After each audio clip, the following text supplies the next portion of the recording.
एक आदमी ने BAMS का कोर्स किया था। कोर्स करने के बावजूद भी वो अच्छे डॉक्टर थे, पढ़े लिखे थे, सब कुछ ठीक ठाक था, लेकिन उसके बावजूद भी उनका काम नहीं चल पा रहा था। होम्योपैथिक के डॉक्टर होने के बाद उनके पास कोई जब पेशेंट नहीं आता था तो वो अक्सर उनका पूरा पूरा दिन अपने ही उस क्लिनिक पे बैठे हुए बीत जाता था। अब जब इनकम नहीं होती थी तो आर्थिक स्थिति उनकी लगातार कमजोर होती चली जाती है।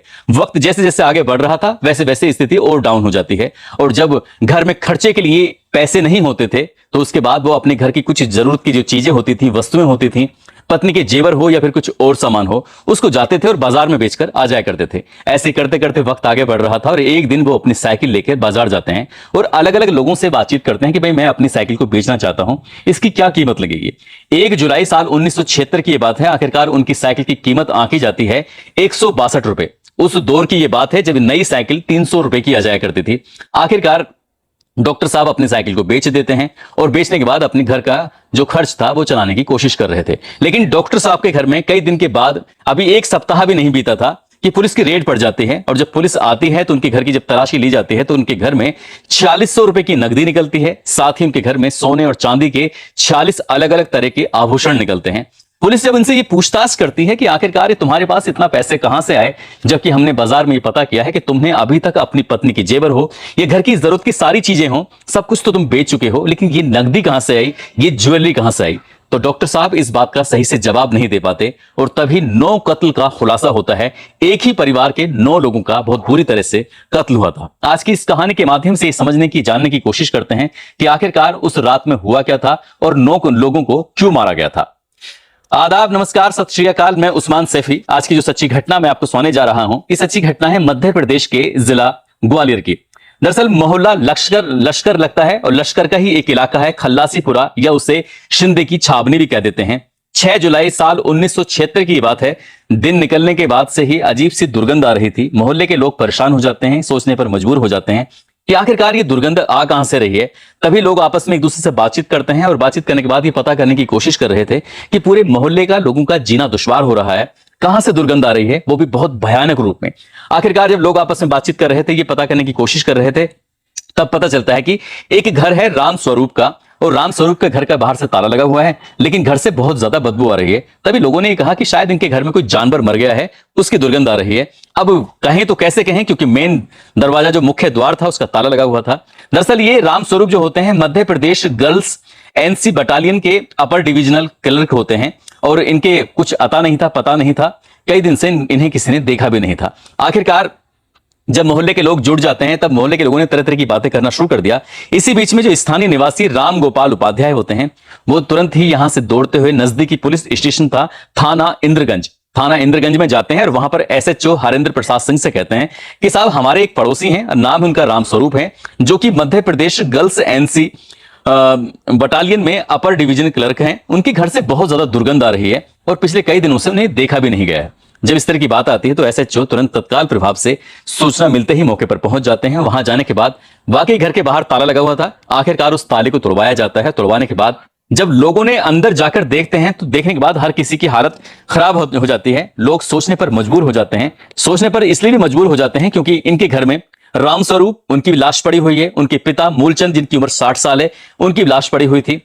मां गोविंदी बाई, जिनकी उम्र 58 साल के आसपास होती है, उनकी भी लाश पड़ी हुई थी। राम स्वरूप की पत्नी जो होती है भगवती बाई, जिनकी उम्र 35 साल होती है, उनकी भी वहां पर घर में ही लाश पड़ी हुई थी। जो बेटा है बड़ा वाला राम बाबू, जिसकी उम्र 16 साल है, उसकी भी लाश पड़ी हुई थी। छोटा बेटा घनश्याम उर्फ पप्पू, जिसकी उम्र 13 साल है, उसकी भी लाश पड़ी हुई थी। हेमलता बेटी, जो कि 10 साल की थी, उसकी भी लाश पड़ी हुई थी। बिमला, जिसकी उम्र 5 साल है, उसकी भी लाश पड़ी हुई थी। और सबसे छोटी बेटी शिमला, जिसकी उम्र 3 साल है, उसकी भी लाश पड़ी हुई थी। ऐसा लग रहा था तो किसी धारदार हथियार से परिवार के हर एक सदस्य को काटा गया है, बुरी तरह से मारा गया है। ज्यादातर के सबके या तो हाथों पर निशान थे या फिर सर पर निशान थे। ऐसा लग रहा था जैसे किसी भारी धारदार चीज से काटा गया था। आखिरकार क्यों काटा गया था? और जैसे ही लोगों ने उस दृश्य को अपनी आंखों से देखा तो लोगों को उल्टियां आनी शुरू हो जाती हैं। सबके सब लोग परेशान हो जाते हैं। जैसे लोग देख रहे थे वैसे बाहर आ रहे थे और सबकी हालत इतनी ज्यादा खराब थी क्योंकि लाशों में कीड़े पड़ चुके थे और लोग उन्हें देखते ही उल्टियां लगातार कर रहे थे। आखिरकार पुलिस ने उस स्थिति को संभाला और देखते ही देखते ये खबर पूरे ग्वालियर में आग की तरह फैल जाती है। लोग ये सोचने पर मजबूर थे कि आखिरकार एक ही परिवार के हर एक सदस्य को, जिसकी कम से कम उम्र 3 साल है और अधिकतम जो उम्र है वो लगभग 60 साल के आसपास होती है, सबके सबको क्यों मार दिया गया है। इसके पीछे की जो वजह थी उनको तलाश करने की आखिरकार कोशिश कर रहे थे। जब पुलिस ने ये जानने की कोशिश की तो घर की जो अलमारियां थी वो खुली हुई थी, सामान था वो इधर उधर फैला हुआ था। तब ये अंदाजा लगाया गया कि घर में या तो चोरी, लूट, डकैती जैसी घटना हुई है और जिसने भी इस घटना को अंजाम दिया है उसी ने ही पूरे परिवार का कत्ल कर दिया है। लेकिन पुलिस ये बात सोचने पर मजबूर हो जाती है कि जो 3 साल की बच्ची है आखिरकार वो क्या विरोध कर सकती है, 5 साल की बच्ची है वो क्या विरोध कर सकती है, या 10 साल की जो लड़की है सबसे तीसरे नंबर के सबसे छोटे में, वो क्या विरोध कर सकती है। तो पुलिस इन सवालों के जवाब तलाश करने की कोशिश कर रही थी। बड़े बड़े अधिकारियों को सूचना दी जाती है, बड़े अधिकारी मौके पर पहुंच जाते हैं और ये जानने की कोशिश कर रहे थे कि आखिरकार एक ही परिवार के 9 लोगों का कत्ल, वो भी बहुत भयानक रूप में, क्यों हुआ है, क्यों नहीं हुआ है। रात भर अधिकारियों का इंतजार किया जाता है, क्योंकि ये उस दौर की बात है जिस दौर में ना कोई वाहन हुआ करते थे। अमूमन लोगों के पास साइकिल तो मिल जाया करती थी, लेकिन वो भी खास घरों में मिलती थी, आम घरों में नहीं मिलती थी। किसी के घर बाइक मिलना या फिर स्कूटर मिलना ये भी बहुत बड़ी बात हो जाया करती थी। कार तो शायद पूरे पूरे शहर में भी किसी किसी के यहां पर हो जाया करती थी। इसी तरह से अब पुलिस ने इस घटनाक्रम को खुलासे करने के लिए लगातार कोशिश कर रही थी और ग्वालियर के मेडिकल कॉलेज में इन सारी जितनी भी लाशें थी, 9 की 9 लाशों को कब्जे में लेकर 7 जुलाई साल 1976 की सुबह 10 बजे तक मेडिकल कॉलेज में पहुंचा दिया जाता है और डॉक्टर विजय कुमार दीवान आखिरकार इनका पोस्टमार्टम करते हैं। पोस्टमार्टम की रिपोर्ट से पता चलता है कि किसी धारदार हथियार से सर और हाथों पर मारने की कोशिश की गई है और ये कत्ल किसने किए हैं, बस इसी की जानकारी जुटाई जा रही थी। पुलिस ने जब अपनी स्तर से जांच पड़ताल करना शुरू किया है तो पता चलता है कि जो राम स्वरूप हैं, दरअसल वो मोटरसाइकिल खरीदना चाहते थे। ये उस दौर की बात है जब राजदूत या यजदी मोटरसाइकिल चला करती थी या फिर बुलेट मोटरसाइकिल होती थी, तो इनकी कीमत ज्यादा नहीं होती थी, महज 8,000 रुपए या 10,000 रुपए के आसपास होती थी। तभी आसपास के लोगों से, ये जहां पर वो काम करते थे उनसे, ये जो उनके संपर्क में 1-2 लोग होते हैं उनसे ये पता चलता है कि 6 मार्च 1976 को जीपी फंड से उन्होंने 2400 रुपए निकाले थे। 1 मई 1976 को उन्होंने जो सरेंडर लीव होती हैं, जब अपनी कोई छुट्टी नहीं लेना चाहता तो गवर्नमेंट की तरफ से उसको पैसे मिलते हैं और 348 रुपए की इनको सरेंडर का मतलब अपनी लीव जो छोड़ दी, छुट्टियां जो छोड़ दी थी, जिसको लगातार काम किया था, उसके बदले में उन्हें 348 रुपए मिले थे। और 13 मई 1976 को उन्होंने अपनी निधि से 840 रुपए निकाले थे।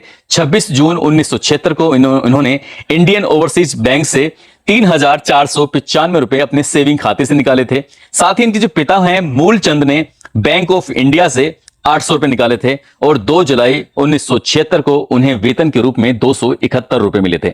आखिरकार इन रुपयों को जो निकाले गए थे पिछले मार्च, अप्रैल, मई, जून और 2 जुलाई तक, जब ये देखा जाता है तो पता चलता है कि इन रुपयों की जो संख्या होती है 8,154 रुपए के आसपास होती है। यदि ये बुलेट मोटरसाइकिल लेना चाहते थे तो उन्हें लगभग 10-11 हजार रुपए के आसपास इकट्ठे करने थे। यदि इस 4-5 महीने के खर्चे के हिसाब से अगर हम बात करें तो इन 4-5 महीनों में अगर उनके कुछ 500 या 700 रुपए खर्च भी हुए होंगे, तब भी इनके पास लगभग 7,500 रुपए के आसपास जरूर रहे होंगे और इन पैसों से आराम से यजदी मोटरसाइकिल और साथ ही राजदूत ये आराम से आ सकती थी। और जब ये आसपास के लोगों से पता चलता है पूछने पर, और जहां ये काम करते थे स्टाफ में, तो एक खुशी का अलग ही माहौल था। बहुत जल्दी ये मोटरसाइकिल आने वाली थी। अब जब लोगों से पूछताछ की जाती है कि इनकी किसी से दुश्मनी तो नहीं है, इनके यहाँ कोई आता तो नहीं है, कोई जाता तो नहीं है, किसको ये पता था कि आखिरकार ये इनके पास इतने पैसे हो सकते हैं। साल 1976 में लगभग 8,154 रुपए के आसपास की रकम हो सकती है। तब जब लोगों से ये पता चलता है तो ये पता चलता है कि राम स्वरूप का एक ही सबसे खास दोस्त होता है, जो कि सर्वेश्वर प्रसाद शर्मा होता है। और सर्वेश्वर प्रसाद शर्मा पेशे से डॉक्टर होता है। हालांकि राम स्वरूप भी वैसे तो नौकरी करते थे सरकारी, लेकिन होम्योपैथिक की ये भी चिकित्सक होते हैं और ये कि इन्होंने प्रैक्टिस करी थी, प्रैक्टिस की वजह से ये भी अपना कभी कभार दुकान अपने क्लिनिक पे बैठ जाया करते थे। अब ऐसी स्थिति में इन्होंने, पुलिस ने जांच पड़ताल करना शुरू किया है तो सर्वेश्वर प्रसाद शर्मा और राम स्वरूप शर्मा की बहुत अच्छी दोस्ती थी। ये कभी भी यहां आ सकते थे, कभी भी जा सकते थे। पास में ही एक टेंपू चलाने वाला व्यक्ति होता है। उस व्यक्ति ने कहा कि साहब, मैंने ये जो डॉक्टर साहब थे सर्वेश्वर प्रसाद शर्मा जी, इनको मैंने 4 जुलाई 1976 की रात लगभग 8 बजे के आसपास उन्हीं के घर के, यानी कि राम स्वरूप के घर के ठीक सामने जो चबूतरा सा बना लेते हैं, उस चबूतरे पे मैंने बैठा हुआ देखा था। और ऐसे ही एक और व्यक्ति ने कहा था कि मैंने रात 10:30 बजे के आसपास राम स्वरूप को आखिरी बार जिंदा देखा था, इसके बाद मैंने उनको नहीं देखा था। पुलिस ने आखिरकार, पुलिस के लिए सबसे प्राइम सस्पेक्ट कोई और नहीं था बल्कि सर्वेश्वर प्रसाद शर्मा होता है। और जब उसकी गिरफ्तारी के लिए जब दबिश दी जाती है, उसको ढूंढा जाता है, तो वो गिरफ्तार भी हो जाता है और पता चलता है कि उसके घर से 4,600 रुपए नगद मिल जाते हैं, सोने की मोहर, कलाई की घड़ी मिल जाती है, सोने की अंगूठियां, चांदी के जेवर। इस तरह से जब गिनती की जाती है तो पता चलता है कि उनके यहां लगभग 40 आभूषण होते हैं। अब यहां जब पुलिस ने ये और भी जांच पड़ताल करना शुरू किया है तो पता चलता है कि ये आदमी जब साल 1971 में इसकी शादी होती है, शादी के बाद से ही परेशान रहता है, इसका काम धंधा चल नहीं रहा था। हालांकि उसने BAMS का कोर्स किया हुआ था, डॉक्टर था और अच्छी जानकारी भी रखता था, लेकिन फिर भी इसके पास ज्यादा पेशेंट आते नहीं थे, मरीज आते नहीं थे, उसकी वजह से इनकम हो नहीं रही थी। और धीरे धीरे करके उसने अपने घर का जो सामान था उसको बेचना शुरू कर देता है, अपनी घर की जो संपत्ति थी उसको तक गिरवी रख देता है। जो घर के सामान थे, पत्नी के जेवर वगैरह, आगे वक्त बढ़ रहा था, इस हिसाब से उसके पास ज्यादा कुछ था नहीं। और उसी के घर में जब इतना पैसा मिलता है, ज्वेलरी मिलती है, तो पुलिस ने ये जानने की कोशिश की कि आखिरकार तुम्हारे पास ये सब इतना पैसा कहां से आया। तो उसका वो सटीक से आंसर नहीं दे पाया था। पुलिस की पड़ताल में, पुलिस की जांच में जब कोर्ट में चार्जशीट लगती है तो उसके बाद ये पता चलता है कि 4 और 5 जुलाई 1976 की रात की ये बात है। दोनों ने आराम से बैठकर संग शराब पी थी और जब शराब के नशे में हो जाते हैं तो शायद इसी बीच में राम स्वरूप ने खुशी खुशी ये जाहिर किया था कि वो बहुत जल्दी एक नई मोटरसाइकिल खरीदने वाला है। उसके पास कुछ पैसे का इंतजाम हो गया है, कुछ पैसे और होने हैं। जैसे पूरे पैसे हो जाएंगे तुरंत वो नई मोटरसाइकिल खरीद के लेके आएगा। इसी बीच में इसने अपनी साइकिल की बिक्री की बात की थी, जिस साइकिल को ये 1 जुलाई 1976 को बाजार में बेच के आता है 162 रुपए की। और इसी बात पर शायद इनके बीच में कुछ कहा सुनी हुई होगी। इसने सबसे पहले उसकी पत्नी को मारा, पत्नी नहीं, इसको राम स्वरूप को मारा। उसके पैरों में जो कुल्हाड़ी मारता है तो वो नशे में तो था ही, बेहोशी जैसी हालत में था, लेकिन उसकी चीख निकलती है। जो उसकी पत्नी अपने पति के पास ही देखने के लिए आती है कि आखिरकार उसकी चीख क्यों निकली है। तो सबसे पहला जो कत्ल करता है, ये कत्ल करता है उसकी पत्नी भगवती बाई का। उसके बाद फिर उसका बेटा उस चीखों को सुन के आता है, फिर बेटे को मारता है, उसके बाद फिर दूसरे बेटे को मारता है, माता और पिता को मारता है, उसके बाद फिर 3 बेटियों को मारता है। इसी तरह से उसने एक एक करके 9 लोगों का कत्ल कर दिया था। पुलिस ने इस मामले की चार्जशीट अदालत में पेश की और अदालत से फिर फैसला आता है 31 जनवरी 1977 को। और जो पूरे दोनों जो वकील होते हैं, बचाव पक्ष का और जो विरोधी पक्ष का होता है, दोनों ही जिरह करते हैं, अपने अपने तरीके से इसमें अपना पक्ष रख रहे थे ताकि ये बता सकें। तभी पता चलता है कि कोर्ट ने इस मामले में इस परिस्थितिजन्य साक्ष्यों के आधार पर जो ये व्यक्ति होता है सर्वेश्वर प्रसाद शर्मा को ताजा राते हिंद दफा 302 के तहत सजाए मौत का हुक्म सुनाती है और वो कहती है कि तब तक इस व्यक्ति को फांसी के फंदे पर लटका कर रखा जाए जब तक कि इसके प्राण न निकल जाएं।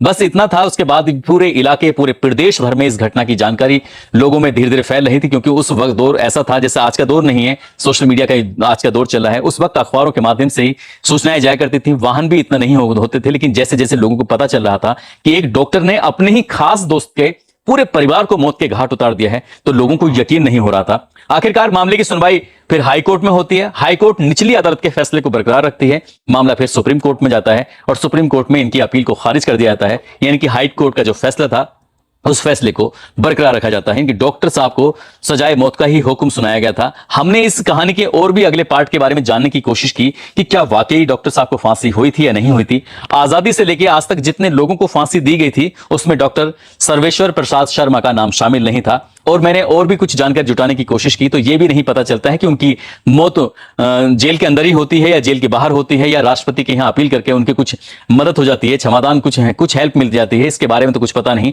लेकिन ग्वालियर के लोग इस कहानी को जरूर सुन रहे होंगे। मैं उनसे अपील जरूर करूंगा कि अगर सर्वेश्वर प्रसाद शर्मा के बारे में कोई भी जानकारी हो तो हमें कमेंट के माध्यम से उसे अपडेट करने की कोशिश जरूर करें। और इस कहानी में और क्या तथ्य हो सकते हैं जो हम नहीं पकड़ पाए, हम नहीं पहुंच पाए, तो वो भी बताने की कोशिश करें। दोस्तों, इस पूरे घटनाक्रम को सुनाने का उद्देश्य किसी को परेशान करना नहीं है, किसी का दिल दुखाना नहीं है, बल्कि आपको जागरूक करना है, आपको सचेत करना है। और इतिहास के पन्नों में जब हम झांक के देखते हैं तो पता चलता है कि एक ही घर के 9 सदस्यों की एक 12वीं हत्या इसलिए कर दी जाती है क्योंकि एक दोस्त बहुत गरीब होता है और दूसरा दोस्त जिसकी स्थिति कुछ ठीक थी वो पैसे से बाइक खरीदना चाहता था। जाते जाते दानिश अली हैं, पुनीत कुमार हैं जो कि रतलाम के रहने वाले हैं, मुसर्रत अंसारी हैं जो कि बरेली के रहने वाले हैं। आज इनका जन्मदिन है, इनको जन्मदिन की ढेरों सारी शुभकामनाएं, बहुत बहुत मुबारकबाद। आप सब लोग अपना ख्याल रखें, सुरक्षित रहें। जय हिंद, जय भारत।